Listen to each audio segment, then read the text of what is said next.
Hello fellow sim racers! The world's fastest gamer and one of the fastest sim racers I know, James Baldwin, is gonna be racing in a couple of weeks in a real Garage 59 McLaren 720S in actual real 24 hours of Spa in a GT World Challenge. Now, if you don't know who James Baldwin is, I will try to say it very shortly. James Baldwin is one of the fastest sim racers I know. He's racing for several years. He won the Forza Championship, he raced in Project Cars 2, he won the SRO eSport competition, and also he won the most famous World Fastest Gamer competition. And after that he was racing for 1 year as a prize in a British GT Championship when he won the first race in the championship at Alton Park and finished P4 overall in the championship. Then obviously the real stuff of racing happened. That means no money, no racing. Now, before asking James a couple of questions, I would like to show you something really amazing, guys. And on board in a Garage 59 McLaren 720S, driver James Baldwin, the sim racer, driving around the Spa 24-hour racetrack, or driving around Spa itself for the test for actual 24-hour race. So we all sim racers can just envy and look at the differences between Assetto Corsa and Real Deal. So here's the video.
Obviously in the video you can clearly see that James is not pushing 100% yet because he's driving on all the tires, he's having more fuel load. But I would like to do, by the end of this video, I would like to show you comparison side by side, ACC versus this Real Lap. So you can see clearly the speed differences and top speed and corner speed and so on. I noticed several things already, especially like downshifting seems to be way quicker than in ACC. Then corner speed might be a little bit slower in the real thing, but the acceleration is bigger compared to ACC itself. But otherwise, I would say the ACC gives us pretty damn good racing, right? Don't forget to leave a like and subscribe to the channel, guys. Also, make sure to leave a comment. What do you think about sim racers being in a real race cars? Now, James wasn't racing for nearly 2 years now, and honestly, from my own perspective, he's one of the sim racers or drivers who deserve it because he's one of the most hard-working guys I know. Nevertheless, Somehow, he managed to get himself into 24 Hour of Spa, the GT World Challenge, the real life 24 Hour Spa. And I wanted to ask him, how did he do it? How did he manage to get back? I promise I will not tell anyone your secret. So the way I got back into a seat was, it's no secret you need funding. And I just, through a friend of a friend, got introduced to a company or an individual that worked at a company. And I just developed a relationship with them over the last probably 13, 14 months, maybe slightly longer, trying to, bring value to them as a business and in exchange putting me in a car. That's how sponsorship and partnerships work in motorsport. It's like you scratch my back, I'll scratch yours. And that's how it's kind of gone down. And it's worked really well so far, It's gone from strength to strength, from an introduction 13 or 14 months ago to, me ending up doing the Spa 24 Hour. And it's all down to them, Travel Planet, my partner. Without them, there literally would be no way I'd be in a car. So all the credit goes to them. And, long may that continue. I don't know how long that will last for. The relationship's really good at the moment. So, I feel like I'm giving them value for them supporting me, and that's how a great partnership works. But I have long-term goals. I think they respect that, and they would love to join me on that journey. We'll just see what happens. You can't predict these things. It's such a fluid industry. There's no set path.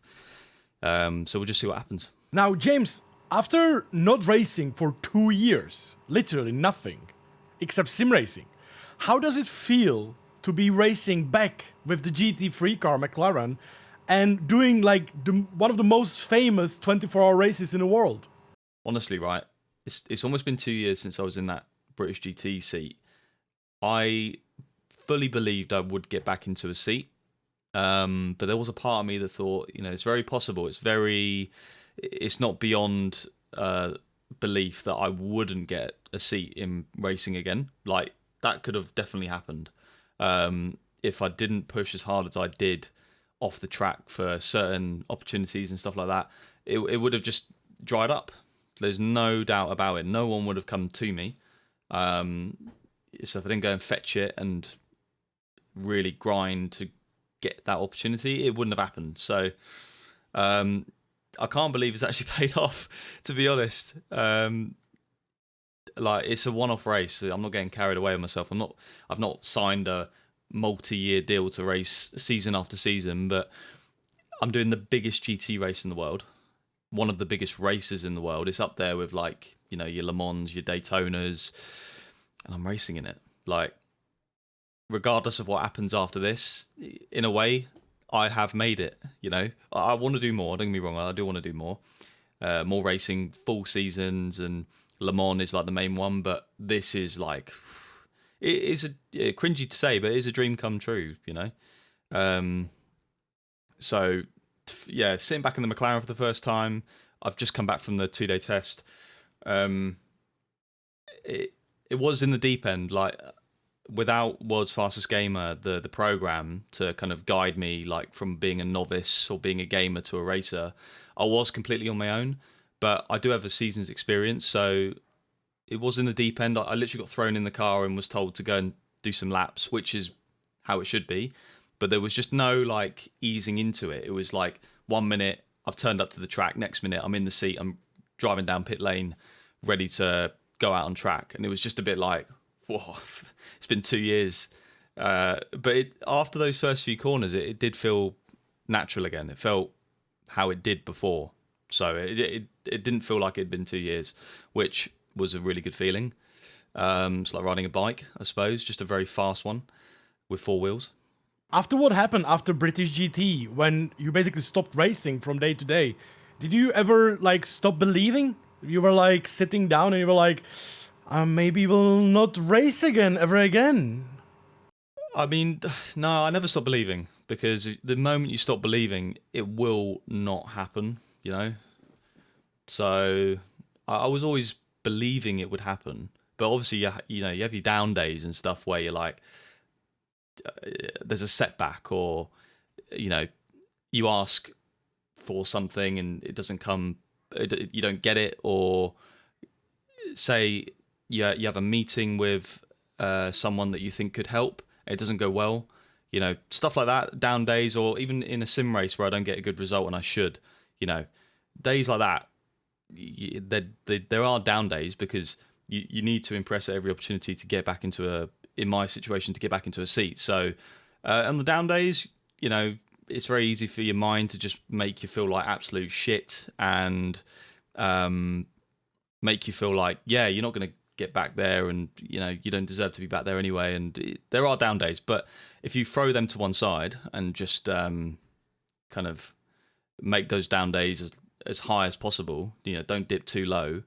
No, I fully believed I'd be back in a seat, and I didn't know when it was going to be. I was hoping it would be last year, but it didn't quite work out. But this year,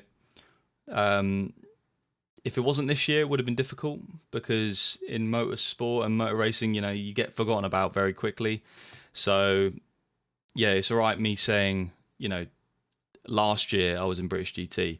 It's all right me saying this year, the year before last, I was in British GT. But when you get to next year and you're like, 2-3 years ago I was in British GT, it gets more and more distant, and then you just get forgotten about. So I had to do it like as quickly as possible. I think I've done it just in the nick of time before it became old news. So yeah. Now, for all the sim racers out there, last week you almost did virtual 24-hour Spa, and now you're doing a real 24-hour Spa in a real car. Do you think like Assetto Corsa competition could prepare you for that a little bit at least? So it was really weird timing. So last weekend I did the 24 hours of Spa virtual that did get DDoSed and hacked, which, let's forget about that for a minute. And then obviously a few days later, I'm in the real car at Spa, in the McLaren as well, doing a 2-day test in preparation for the 24 hours of Spa real, like the real one. So like the 24 hours of Spa virtual, it went really well.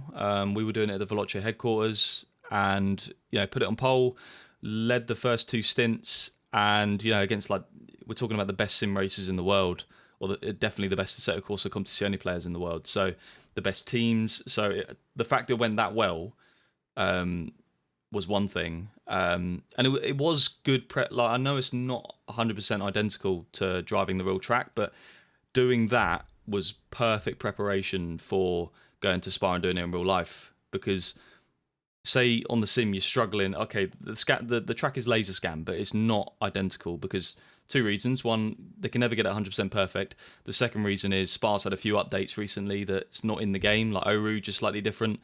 Some of the track's been resurfaced in certain corners, like No Name's a bit different now as well. The runoffs are gravel in real life, whereas on the game there's a lot more like tarmac runoff. So that there are differences, but the similarity I like to draw upon, is if you're struggling for pace in the game, the way you extract or the way you try and find lap time or get quicker in the game is the same sort of way you would in real life. So say I'm lacking a couple of attempts here, in the Lacombe chicane, the way I would have found that time in the game from practicing, I can then use that same learning approach to real life. Because, it's laser scanned. It is fairly similar. It's not identical, but it's fairly similar. So I was just in like a good groove, like a good headspace with Spa. Like, I'd done so many laps to practice for the 24 hours of Spa virtual. I was like fully in the groove at Spa. So when I turned up to the real track, I did do a bit of like virtual reality practice as well, and because obviously the way you look into corners is a little bit different, and it's 3D as opposed to looking into a 2D screen. That helped, but yeah, like I just felt in a really good groove. I got to Spa in the real car, did my first couple of laps, and then I was in the groove. I felt like I've been doing it, for a while already, and I think that was down to doing the 24 hours of Spa virtual, to be honest, and the VR practice. So Spa, the track, literally is taking up like 3 months of my year just doing it. Like the 24 hours of Spa virtual, the test, it's 24 hours of Spa real race next month. Like all that time on one track is it does get a little bit boring. But yeah, I mean the real driving is not boring, but yeah. Guys, how cool is that, right? Just like imagine one day you're doing virtual 24-hour spa in Assetto Corsa, and the next day you actually travel to the actual circuit and driving like a real deal thing, like an actual GT3, actual, you know, like it must be like absolutely crazy, you know, like, and I'm so happy for James, guys, you know, because obviously I know him for about 5 years. I remember his starts in Pucci Cars too, and I'm remembering me putting up a protest against him when he was too aggressive in SMSR World Championship and things like that, you know. But I'm looking forward, guys. I'm looking forward, like, to see James' performance, because we all know he's fast, and it's really cool. Like, I'm very loving this, guys. I really wish for more sim racers in real racing, because I think us as a sim racers, we deserve it, right?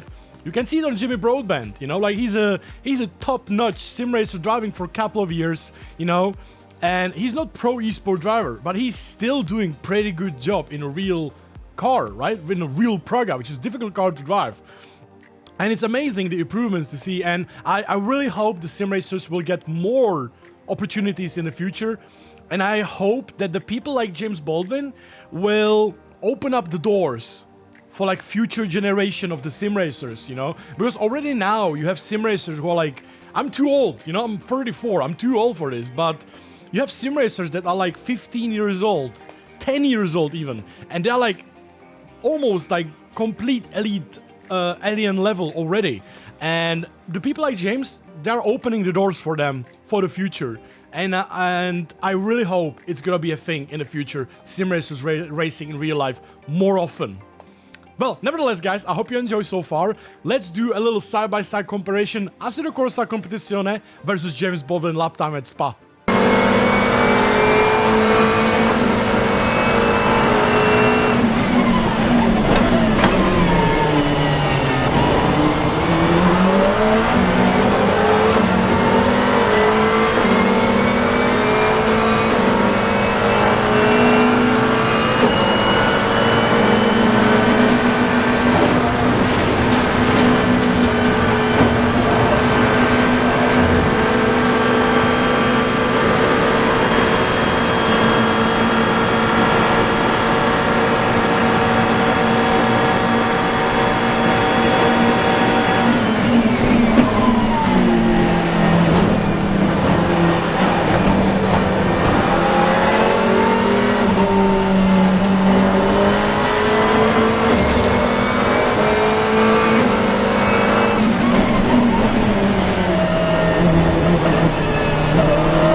Let me know, guys, what do you think about this video in the comments. I hope you really enjoy sim racers going to real racing, and I hope to meet you guys at Real 24 Spa, because not only James Baldwin is gonna be racing there, but I'm going there as well myself as a spectator with Fanatec, and I'm looking forward to meet my most favorite sim racers from Assetto Corsa Competizione, David Perel, Rafael Marciello, and also meet my real racing legends, you know, James Baldwin.